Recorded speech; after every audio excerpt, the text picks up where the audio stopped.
Hello, thanks for joining us again for the Odgers Berndtson One Question series. I'm Jules McKean and I run the media practice globally out of London for Odgers Berndtson Executive Search. I could not be more delighted today to be joined by Theresa Wise, Chief Executive Officer of the Royal Television Society. Hi, Theresa. Hello there. So Theresa has been the Chief Executive of the RTS since 2013. Before that, she was SVP for Corporate Strategy at Disney. And this followed a very illustrious career in management consultancy for media and in telecoms companies at Accenture, where she became a partner. She absolutely loves watching TV, which is really quite lucky given the job she does. So she's quite suited, she feels, to her role at the RTS. And she's been very humble because there's also an incredible load of achievements the RTS has made. And we hope to hear a little bit about them today. So, Theresa, the question for this season, for the one question, is how is our industry adapting, preparing, considering its options in the kind of storm and the stormy waters to come? Oh, well, thank you so much, Julie, and also for the very kind words about the RTS. So I think to start with the sort of what I've gleaned and what we know from previous recessions as to how behaviours might shift, and then what we might expect some players in the industry to do. So we do tend to see quite a lot of telly viewing typically in a recession. And I guess the obvious reason is that we're going out less, we want something to entertain us and either escape from or inform us at home. So you do tend to have that shift. So consumption of telly in its broadest sense, so that could be anything from, I guess, from YouTube's TikTok to big ticket drama on a streamer, or to our to content on our traditional terrestrial channels. That viewing will probably go up because it might replace other discretionary activities. So entertainment at home will be and remain really important. So, but maybe what we'll see is, because household income is challenged, so it could be that if people are subscribing to a lot of subscriptions, that some of those they call it spin down or spin off from some of those subscriptions, because they're slightly harder to justify. So, and that's also the reason why we're seeing some of the big streamers introducing an ad-like tier. So very famously, Netflix just yesterday, wasn't it? Actually, absolutely. Yeah, we saw Netflix joining Barb in preparation for introducing their ad-like tier, which we think is quite a significantly lower price than their sort of non-ad tier. So it may that people think, right, well, I still want Netflix, but I'll do it with ads or whatever the other things are. ITV also, it's quite timely for ITV to be launching its streaming service, so ITVX, which will also carry ads and be free. So there are quite a few streaming services which will be free, like All 4 and ITVX, and funded with sponsorship and ads and so forth. So that's how their revenue will go. So we definitely think that subscription revenue will be challenged. With ad revenue, and as I know, Julie, it's an area you know really well, the situation isn't clear yet. So we've got quite an interesting trend, which, again, you and I have observed, where quite a lot of spend is actually returning to television, where it might have gone digital only or digital predominantly, partly because TV is such a trusted environment and the content around it is so lovely. So actually, you've got brands that really want to keep awareness, reach that mass market. In the case of some of the big broadcasters, really doubling down on TV, and we've seen that go up. So next year we might see some of that same thing, but it would be also foolish to assume that with GDP going down, that advertising won't suffer to some extent. But it may be that TV can keep a bigger share of that of the pie, even if the pie gets a little smaller. I don't know what your impression is, because you've sort of you speak to a lot of people in that area. It's really interesting, isn't it? Because I think it might also be that the shape of the advertisers tends to change as you go into a recession, where the FMCG companies are kind of, in the kind of lower ticket required items that are kind of more everyday, probably keep their spend or increase their share of voice, versus some of the bigger ticket luxury items that might advertise, like cars. And there's also obviously supply chain issues that I won't even pretend to understand about, things like, vehicles and, goods being shipped around the world. So I think this is going to be quite a unique kind of set of it's going to be a mixed picture, isn't it? I mean, in previous recessions, we've seen the let's change out restaurant dinner for dinner at home watching telly, or we're not going to get rid of our broadband. People can't and won't, but maybe we'll allow ourselves some telly luxury. And it's the lipstick syndrome, isn't it? You know, I might not get a whole new outfit, but I'll cheer myself up with a lipstick. Or the red wine and steak from M&S going up kind of thing, because it's the Friday night treat.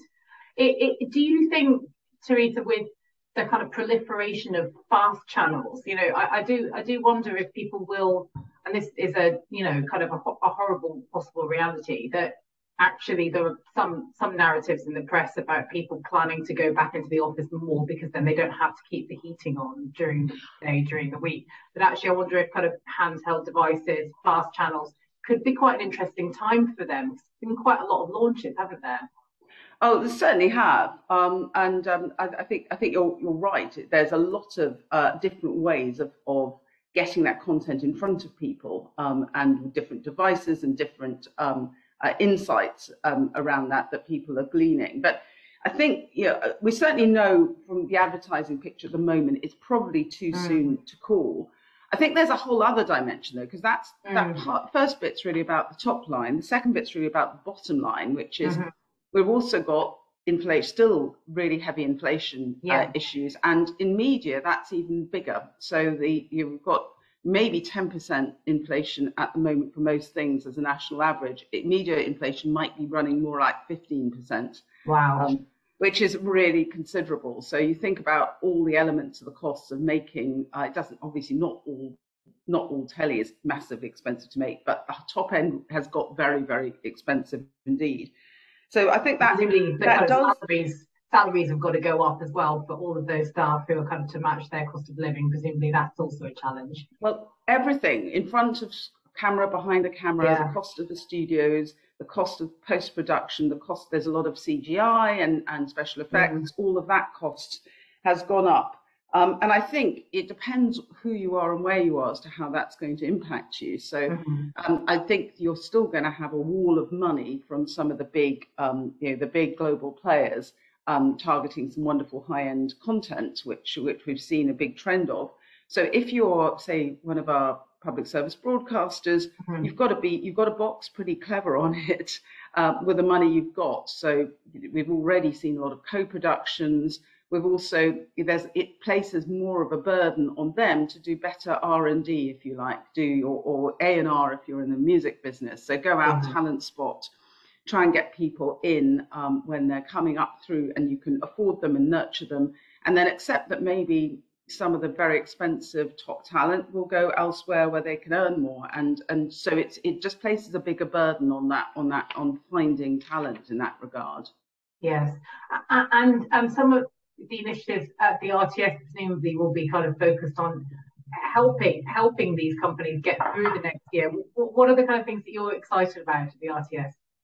Well, I think first of all, one of the great things we do is our awards, and it sounds a little bit frivolous, but actually one of the terrific awards is our journalism awards, and that recognises, and we also have our regional awards as well, regional national awards. So and that really recognises fantastic telemaking. So in journalism, programme awards, and craft and design, and that's what I love about that is just talking about journalism. There are some extraordinary stories, and we've talked a bit about macroeconomics for the industry, but there will be the microeconomics of people going through some very, very tough times. And actually, telly is very good at bringing those stories to light and getting help, getting things done about it. And that's what we recognise and reward. So I think and telly had a big role to play during COVID around some of that. I think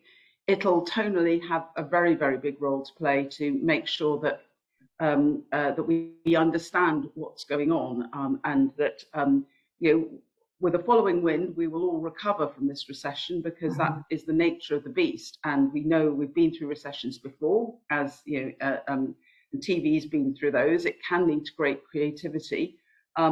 and the macro level does eventually sort of allay, and there'll be a point where the markets get confidence fairy again. Maybe when the Ukraine war starts to starts when we get into the proper end game. Let's hope with the Ukraine war, then people will feel a little bit more confident in the future. But on the micro level, there will be lots of distress around us, and that's an important thing. And TV needs to get that storytelling, tonally really right, and cover it properly. Yes, it's really interesting you mentioned that with the pandemic, because doing the One Question probably 18 months ago, nearly 2 years ago, in the heart of lockdown with Jane Turton, Chief Executive of Three Media, and we were talking about Gogglebox and how actually the role of Gogglebox had gone, probably in my head, from being, the week for popular culture, because I wouldn't be able to watch all those programs, and it gave me a chance for the children to see what was out there, to actually being an incredibly important bellwether of how people around the nation were responding to the Downing Street response to COVID, as well as the very personal aspects of COVID. And it became much more of a social documentary, really, a really important piece of social history. And to your point, there's, we talk about kind of the economic side of, the kind of practical side of not having as much money or people losing their jobs, and all of that stuff is terrible. But there's a sort of humanity and need to connect, which probably runs through any crisis, and need to be kind of, sometimes escapism is the right thing, sometimes knowing all the news is the right thing, and people are different. And so it does sound like, from what you're saying, TV has got a really important social role, social cohesion and support role to have in the coming couple of years.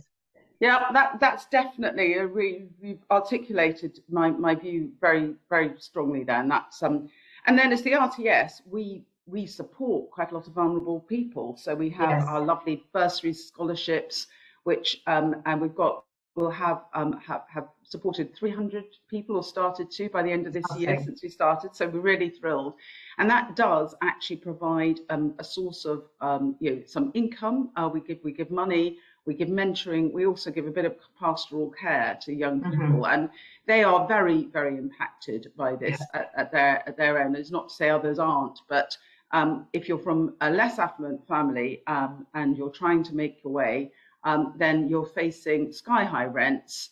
Cost your own. You don't have a high income anyway at university, so making that go further. How do you do that? So we will, on our own level, just be trying to support these wonderful young people. Many of them come through to do great things in the industry. So we've started in, I think our first graduates were 2017. So we're actually they're mentoring some of the newbies now. So that's a great source of pleasure. We feel a bit like proud parents on a good day. That's fantastic. Thank you. And really interesting to hear. A lot of people might just associate the RTS with the awards, and there's so much more that it does within the industry. Theresa, thank you so much for your time on the One Question series today. It's been an absolute pleasure, and look forward to seeing you soon. Thank you very much. Thank you, Julie.